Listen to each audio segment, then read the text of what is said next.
Alors on va entamer toute une série là, de vidéos sur la variante principale de l'Est indienne.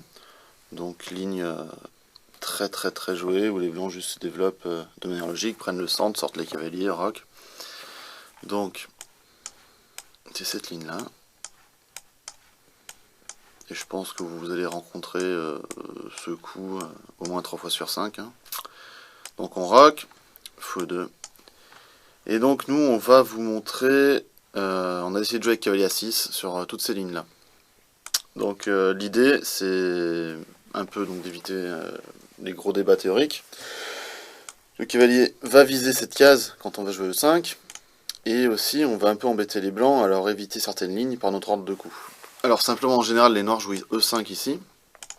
Donc bien sûr on ne perd pas le pion. Hein. Puisqu'après pion prend, admettons dame prend, tour prend, cavalier prend E5, on ferait simplement cavalier prend E4 et on récupérerait. A noter que les blancs ne peuvent pas jouer de coups intermédiaires, genre cavalier prend F7, parce que là il perdra carrément une pièce, sur fou prend C3, échec. Mais donc oui, normalement E5 est le grand coup.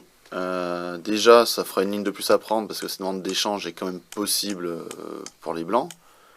Et simplement ici bien sûr ils ne vont pas prendre, s'ils connaissent un peu ils feront fou G5. Alors il n'y a pas de souci avec les noirs, on peut très bien tenir. Le coup principal c'est simplement tour E8 pour s'enlever du clouage. Et après un coup comme cavalier D5, on peut échanger, puis on prend, faire C6, liquider le centre.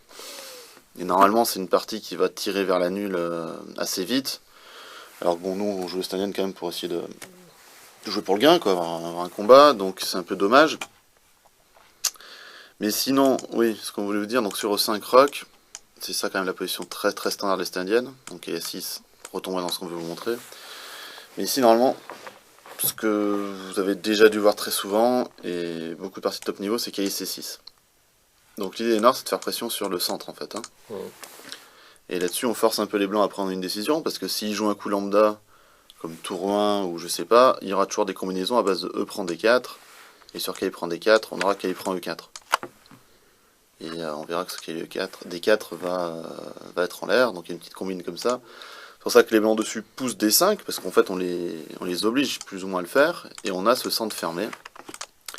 Donc le défaut de cavalier C6, c'est qu'on doit se rabattre sur une case pas terrible en E7, où on n'a pas pour trop d'avenir pour l'instant, et on essaiera ensuite donc, de lancer l'attaque de ce côté, G5 et G6 un jour, quoi, et de jouer. Et donc nous, notre idée avec cavalier A6, c'est d'avoir un cavalier mieux placé qu'ici, où il pourra finalement venir vers C5. Donc c'est une des idées principales de jouer avec cavalier A6. Donc on va y revenir. Donc sur fou 2 on vous conseille donc cavalier A6, rock, et E5 maintenant. Alors qu'est-ce que ça change si les blancs veulent faire une vente d'échange à ce moment-là, Sébastien? Alors ici on peut juste reprendre, et sur dame prend D8, tour prend D8, disons fou G5, ouais.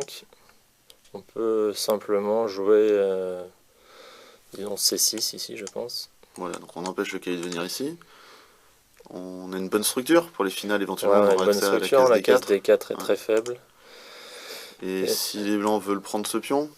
Ici on joue tour E8. Disons F4 pour s'accrocher. F4, cavalier C5, ouais. Mettre une pression sur E4. Et sur un coup comme fou F3, on doit pouvoir jouer H6 ici. Oui, et parfois même G5 qui peut traîner avec le cavalier qui sera en l'air. Et ça on sait qu'il y a de très bonnes compensations avec un fou très bien placé. Donc globalement déjà la vente d'échange pas... Ouais, on évite la vente d'échange avec A6. Pas terrible, clairement. Avec ce ordre de coup, d'accord. Donc là c'est la position phare hein, qu'on va étudier. On va découper la ligne en plusieurs sous-lignes. Donc ici, fou E3 est le coup principal. Donc les blancs finissent le développement. Ouais, sur lequel, ici, plusieurs possibilités comme cavalier G4 ou C6. Mais on se concentrera sur C6. Autre coup que 8 fou E3, tour E1. Un peu pareil, donc les blancs gardent l'attention, puisque donc la différence entre le cavalier A6 par rapport au cavalier en C6, c'est que finalement là on menace pas vraiment de prendre, donc les blancs peuvent jouer des coups en maintenant un peu ce centre sous... comme ça quoi. Et un autre coup possible, bon que personnellement je trouve pas terrible moi, c'est D5. Ouais, D5, faut le souligner. mais que vous pouvez rencontrer très souvent, parce que votre adversaire n'a pas forcément comprendre la différence entre ce genre de coup. Il aura appris sa théorie sur cavalier C6, et il joue D5, et il se dit bah, pourquoi pas le jouer là. Donc pourquoi pas. Alors D5, simplement, bah, on met notre cavalier en C5. Du coup, ça affaiblit cette case, et on voit tout l'intérêt dans le cavalier en A6. Donc on attaque ce pion. Attaque le pion. Ici, les blancs ont deux façons de défendre. Les blancs, dame C2 ou cavalier D2. Alors cavalier D2 n'est pas du tout logique, hein, simplement par le fait que le fou C1 est bloqué. Et on pourrait déjà jouer ici A5. Et sur un coup comme dame C2, fou H6. Donc toujours bien de réactiver ce fou. Voilà, comme ça, dès que le cavalier bougera, on pourra échanger en C1 et on aura éliminé notre fou qui était le moins bon. Et le plan ensuite sera simplement d'enlever celui-là. Ouais, de jouer pour F5. Jouer F5, donc venir en E8 ou même D7 éventuellement. Et on envoie F5, le cavalier reviendra en F6, et un bon jeu. Ouais, donc cavalier D2, 9e coup n'est pas terrible, donc dame C2. Ici on joue à 5. Donc obligatoire, hein, sinon les blancs vont jouer B4. Ouais, comme on l'a vu dans plein de lignes, hein. Dès que c'est protégé 2 fois, on joue à 5.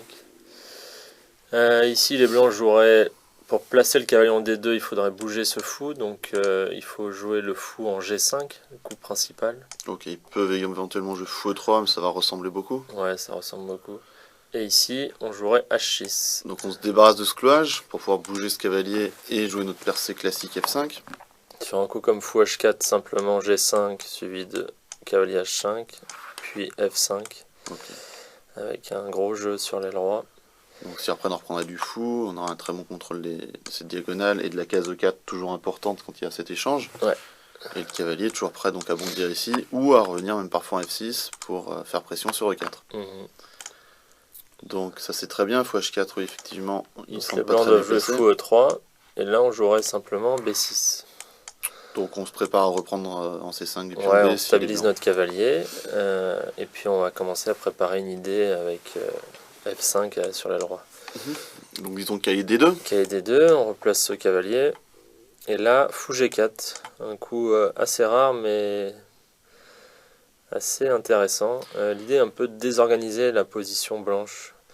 Donc par exemple sur un coup comme F3, maintenant on reviendrait en D7 et notre cavalier pourrait coulisser en H5 pour soutenir ensuite la poussée F7, F5. On a bloqué le fou, ouais. Il ne contrôle plus la case H5.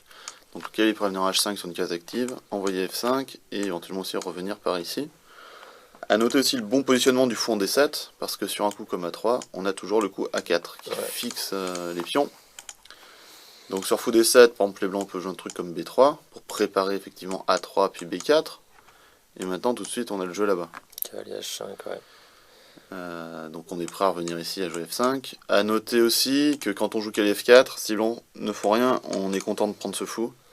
Même si c'est le mauvais fou, il a quand même à défendre le roi. Oui, c'est le meilleur défenseur, hein. Donc ensuite on pourra amener une attaque avec F5, F4, G5, G4. Et les pions G2, F3 n'auront plus leur défenseur principal. Donc ouais, voilà, donc sur fou G4 en fait il y a H3 aussi qui est également possible. Fou G4, H3 ici, ouais, plus rare. Plus rare, ici simplement fou D7, on recule également. L'idée c'est que maintenant on a affaibli le roi. Le pion en H3 va devenir une cible. Une cible, hein. Simplement avec, je pense, cavalier H7, cavalier G5. Et pourquoi pas des sacrifices ensuite en H3. D'abord et par la suite aussi F5. Hein, oui, on va prendre l'espace et être prêt à sacrifier. Donc voilà l'idée de fou G4, un coup important à connaître pour... Ouais, pour désorganiser les blancs. Ouais. Et aussi à noter que si les blancs ne font rien, on peut simplement échanger et jouer cavalier G4. Et oui, voilà, ça c'est l'idée principale. C'est pour ça qu'ils nous font du G3, du H3 ou du F3 pour contrôler la case. G4, mais du coup, ça a un coût. Ok, donc voilà pour cette introduction. On va se retrouver pour rentrer plus en détail donc sur les grandes lignes qui sont tour 1 ou fou E3.